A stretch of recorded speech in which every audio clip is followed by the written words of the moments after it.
एक समय की बात है। एक छोटे से गांव में एक गरीब किसान रहता था। किसान अपनी पत्नी और बेटे के साथ रहता था। किसान प्रतिदिन खेत में काम करने जाता था। एक दिन जब किसान अपने खेत में काम कर रहा था, तभी एक पक्षी जमीन पर दिखाई देता है। अरे यह पक्षी कैसा? यह तो घायल है। मुझे इसकी मदद करनी चाहिए। किसान उस पक्षी को घायल देखकर अपने साथ घर ले आता है। अरे आपके हाथों में ये पक्षी कैसा? आपको यह पक्षी कहाँ से मिला? कहाँ से लेकर आ रहे हो? आज मैं जब खेतों में काम कर रहा था तो यह पक्षी मुझे मिला। यह पक्षी घायल है, मैं इसका इलाज करना चाहिए।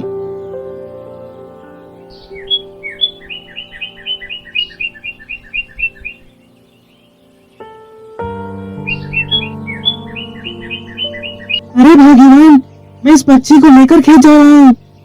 इस पक्षी को खेत में अच्छा लगेगा, इसीलिए मैं इसे साथ में लेकर जा रहा हूँ। किसान उस पक्षी को लेकर खेत जाता है। खेत में जाते ही किसान उस पक्षी को जमीन में रख देता है और काम करने लगता है। तभी आसमान में एक पक्षियों का समूह गुजरता है, जिसे देखकर वह पक्षी जोर जोर से चिल्लाने लगता है।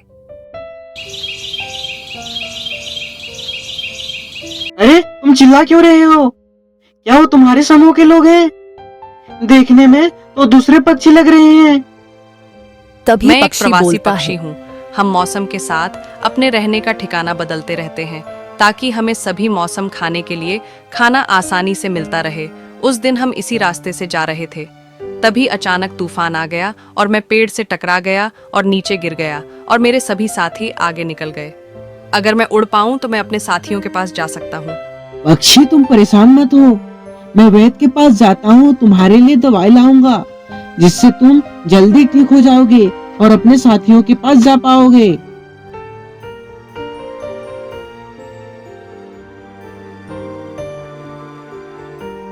अशोक उस पक्षी को लेकर वैद्य के पास जाता है। वैद्य पक्षी को देखकर कहता है, ये ठीक तो हो जाएगा, लेकिन वह दवाई अभी मेरे पास नहीं है। उस दवाई को बनाने के लिए गांव से दूर घने जंगलों में जाना पड़ेगा, जहाँ कई खूंखार जानवर भी रहते हैं। वहीं एक झील के पास तुम्हें एक नीले रंग का पौधा मिलेगा, उसी को ले आना, उसी से इसकी दवाई बनेगी।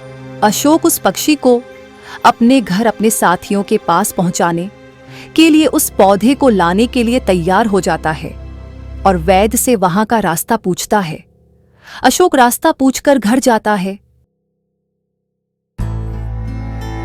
और अपनी पत्नी को सारी बातें कहता है। ठीक है जी, संभल के जाइएगा।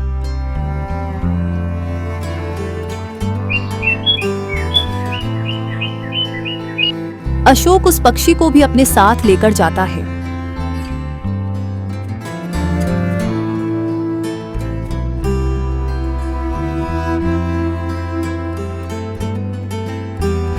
यह जंगल तो काफी घना है और अभी तक वो झील नहीं आया। लगता है मुझे और आगे जाना पड़ेगा। ये भगवान,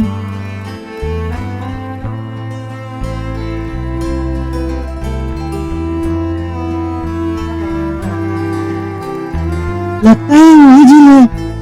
अरे पूरा पूरा नीले रंग का पौधा।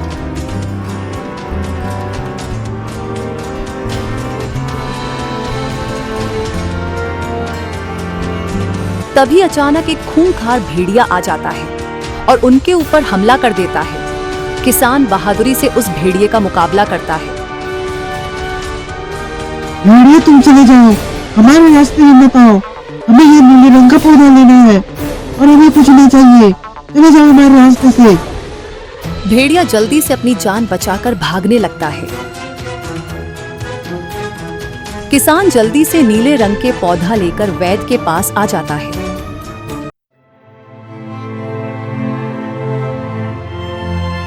वैद्य की दवाई पिलाते ही कुछ देर बाद वह पक्षी उड़ने लगता है। तुम्हारा बहुत बहुत धन्यवाद, तुमने मेरी मदद की। अगर तुमने मेरी मदद नहीं की होती तो मैं अपने साथियों के पास नहीं जा पाता।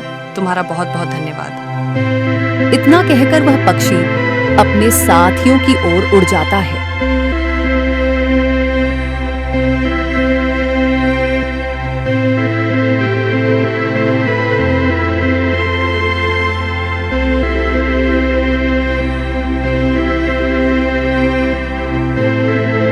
दोस्तों, अगर आपको कहानी अच्छी लगी हो वीडियो को लाइक कीजिए, चैनल को सब्सक्राइब करना ना भूलें। धन्यवाद।